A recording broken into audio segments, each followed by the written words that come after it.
보니까 더 심해졌다. 과목 담임이기 때문에 지금 가능한 것도 있고. 이 말을 많이 하는 거고 분명히 이 밀접한 연관이 있거든. 그래서 전화도 거의 못해요. 그러니까 가르쳐야 될 에너지를 이렇게 비축해야 되니까 전화는 웬만하면 안 해요. 1년 정도 통증을 참고 지냈다는 은혜 씨. 입을 벌리는 것조차 힘들어지고 얼굴형까지 변한 것을 확인하고 나서야 병원을 찾아 수술을 받았다. 이렇게 말하는 게 점점 힘들어지고 몸무게가 지금보다 한 10kg 더 빠졌었어요. 그래서 몸무게가 거의 40이 안 넘었었어요. 그래서 먹지를 못하니까 먹으면 또 아파질 것 같은 불안감 때문에 결국에는 학교를 휴직을 했어요. 1년을. 그리고 쉬고 여기서 조금 더 본격적으로 치료를 받은 거예요. 턱관절 장애가 많이 나타나는 직업으로는 말을 많이 해야 하는 교사나 턱을 대고 연주해야 하는 바이올리니스트, 노래를 많이 부르는 성악가의 경우 턱을 많이 사용해 턱관절 장애에 노출되기 쉽다. 그 밖에도 스트레스를 많이 받는 연예인들에게서 턱관절 장애가 많이 나타난다. 특히 턱관절 장애는 생활 습관이 형성되는 10대에 발병을 시작해 20, 30대에 증상이 심각해지는데 남성보다 여성에게서 9배 정도 많이 나타나는 것으로 조사됐다. 유독 여성에게 턱관절 장애가 많이 나타나는 이유는 무엇일까? 사람 인체라는 거는 손상이 오면은 어느 정도는 다시 재생이 되는데 그 재생되는 거를 막는 게 이 방해를 하는 게 이 여성 호르몬이라고 얘기를 하고 있습니다. 그래서 이 여자한테 더 많이 온다는 이 학설. 그다음에 두 번째는 사람이 이제 아주 조그만 통증이 있을 때 그 통증에 관해서 그 예민하게 반응하는 게 이 여성이다. 특히 이제 젊은 여성일 수 있다. 10대 무렵부터 턱관절에 문제가 있었다는 성정혜 씨. 두통과 어깨의 통증 때문에 최근에는 일상생활이 힘들 정도라 했다. 그간 스플린트 치료와 물리치료를 받았지만 별 차도가 없어 다시 병원을 찾았다. 겉으로 드러나지 않는 병 때문에 아파보기 전에는 누구도 그 고통을 알 수 없다.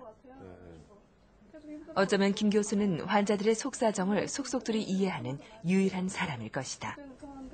항상 24시간 거의 앉아있을 때 그래서 지금 그리고 이제 얼마 전 촬영한 정혜 씨의 MRI 결과. 여기처럼 디스크가 뼈고 뼈 사이 있어야 될 게 여기는 디스크가 열로 빠져나와 있어요. 정혜 씨의 턱관절 디스크는 밖으로 빠져나와 있고 볼록해야 할 아랫뼈도 닳아서 변형된 상태. 말할 때에도 입이 크게 벌어지지 않을 정도다. 이제 어렸을 때 그때는 이제 소리가 나서 이제 이렇게 소리가 나면 되게 재밌잖아요. 이렇게 소리가 신기해서 재미보다는 신기해서 이렇게 막 소리를 내다가 그때부터 이제 그 소리가 저는 턱관절인지로 몰랐었어요. 처음에는. 근데 이제 20대 되면서 그게 점점 여기가 아파가면서 목도 땡기고 어깨도 아프고. 턱관절 장애는 대략 3단계로 발전한다. 처음에는 손가락 관절을 꺾을 때처럼 딱딱 하는 소리가 턱에서 나기 시작하다가 입을 벌리거나 음식을 씹을 때 점점 턱의 통증이 심해지면서 관절 잡음도 커지게 된다. 더 심해지면 아침에 자고 일어났을 때 턱이 아예 벌어지지 않는 경우도 있는데 이때에는 이미 인대에 손상을 입었을 가능성이 높다. 턱관절은 뭐 갑작스럽게 생기는 병이 아니고 점차적으로 생겨서 그게 진행이 되는 병이기 때문에 모르는 상태에서 병이 이미 진행이 되고 또 진행된 상태에서 이게 이제 여러 가지 습관하고 연관된 질환이기 때문에 이게 정상적으로 회복되기가 쉽지 않은 병입니다. 그래서 초기에 발견을 하고 그다음에 초기에 이 조처를 하는 게 굉장히 중요합니다. 내 턱관절에 이상은 없을까?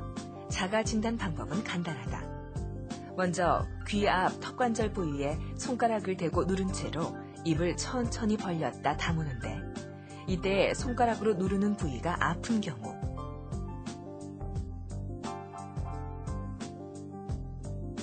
귀 안에 손가락을 넣고 앞으로 당기면서 천천히 입을 벌렸다 다물 때 딸깍딸깍 하는 소리가 나는 경우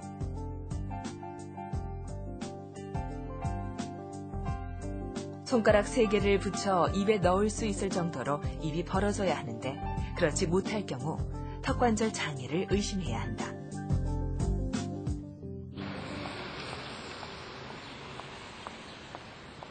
며칠 뒤 정혜 씨는 수술을 받기 위해 입원을 했다. 음식을 씹을 때마다 말을 할 때마다 턱이 이상하다는 것을 느꼈지만 그 원인이 자신에게 있었다는 걸 정혜 씨는 이제야 깨달았다. 잠잘 때도 제가 옆으로 이렇게 누워 자는 그런 버릇이 있어서 이제 잠자고 나면 어느 날은 얼굴이 이렇게 삐뚤어져 있어서 이게 턱이 이렇게 돼 있어서 되게 불편해서 아침에 자도 잠을 잔 것 같지도 않고 그래서 반드시 이렇게 일자로 누르곤 하고 있는데 그게 고쳐지지가 않아요. 잘 이제 살면서 계속 옆으로만 자와서 그런 건지 그런 것도 조심해야 되겠고. 습관이 만들어낸 병. 그 병을 고치기 위한 수술이 시작됐다. 오늘 수술은 손상되어 있는 인대를 잘라내고 빠져있던 디스크를 제자리에 복원시켜 꿰매주는 수술이다. 간단한 듯하지만 턱관절 수술에는 늘 위험이 따른다. 수술 부위에 신경이나 혈관이 많이 분포되어 있어 자칫 안면 신경이 손상될 수 있다.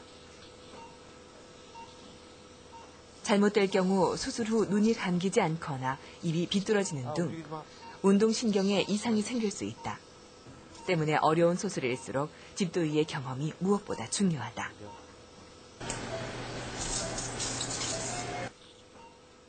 수술이 성공적으로 끝난다 해도 고장난 턱관절은 이전처럼 완벽해질 수 없다. 통증을 느끼지 않고 일상생활에 불편이 없도록 하는 것. 김 교수의 바람이자 수술의 목적이다. 이 환자는 상당히 좀 특징적으로 여러 가지 이 턱관절이 안 좋아질 만한 요인을